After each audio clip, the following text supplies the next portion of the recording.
But that's not our point. The point we have to focus on is that are we fulfilling our daily responsibilities? That if we were to die tomorrow, Allah is not going to say, did you wait for the Mahdi? What did you prepare for that? What did you prepare for your standing in front of me? That is what's important. So that's what I'm going to leave us with. Don't get all besotted about when Mahdi is coming and the world is this situation. Let us focus on what my responsibility and your responsibility is. And what the Prophet ﷺ said in that regard is that Saddidu wa qaribu. In another version of the hadith, the Prophet ﷺ said, Saddidu wa abshiru. Try to hit the mark, or at least get close to it. Another version says, hit the mark and accept the glad tidings. What that is basically saying is that istiqamah, absolute perfect following of the faith, is very difficult. That's why the Prophet ﷺ said to the Sahaba that if you just miss out 10% of what you have been commanded to do, you are destroyed. Expectation from them was very high. There will come a time when people, if they just follow 1/10 of what they have been ordered to do, if they just follow that much, they would be successful. I don't think we're right there yet. I think we might be somewhere in between. I just hope.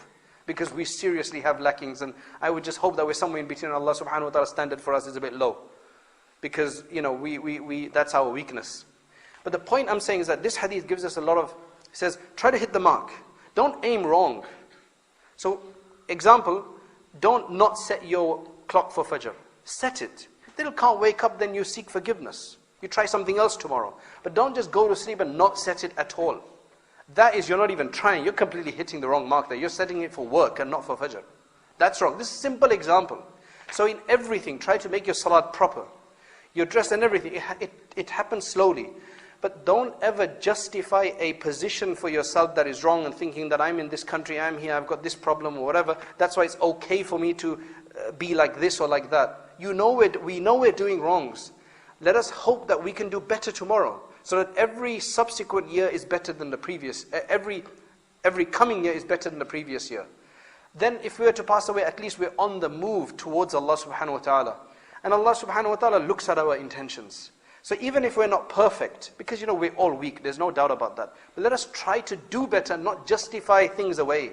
But let's try to think that I'm going to do better. I know I'm doing wrong now. I can't, maybe for the women, I can't cover my hair or my face right now, whatever it is. I can't keep my beard, or I can't make my salat 5 times salat on time. I can't eat proper halal food all the time.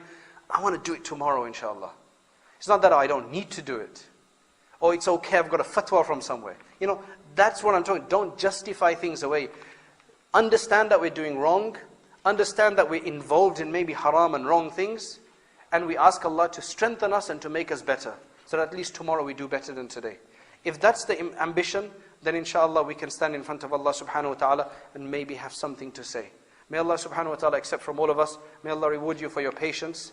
It was a bit scrambled here and there, but that's the way these things are if you really want to give a kind of overall picture. Hopefully you understood the early signs, the middle signs, and the final major signs. And may Allah subhanahu wa ta'ala allow us to prepare for our deaths, which is closer to us than any one of these events, and which is more important for us. May Allah subhanahu wa ta'ala allow us to see the truth as the truth and to follow it. And may Allah subhanahu wa ta'ala allow us to see the wrong as the wrong and to abstain from it. That's very important. That's a very important dua that we must make. May Allah subhanahu wa ta'ala not allow our hearts to deviate after He's given us guidance. And may Allah subhanahu wa ta'ala not cause us to doubt the truth after He's given us conviction in the truth. These are very important things for the maintenance of our faith. Allahumma inna na'udhu bika min ash-shakki fil haqqi ba'da al-yaqeen. That's a dua that we should all read. So may Allah subhanahu wa ta'ala give us that tawfiq. Wa akhiru da'wana anna alhamdulillahi.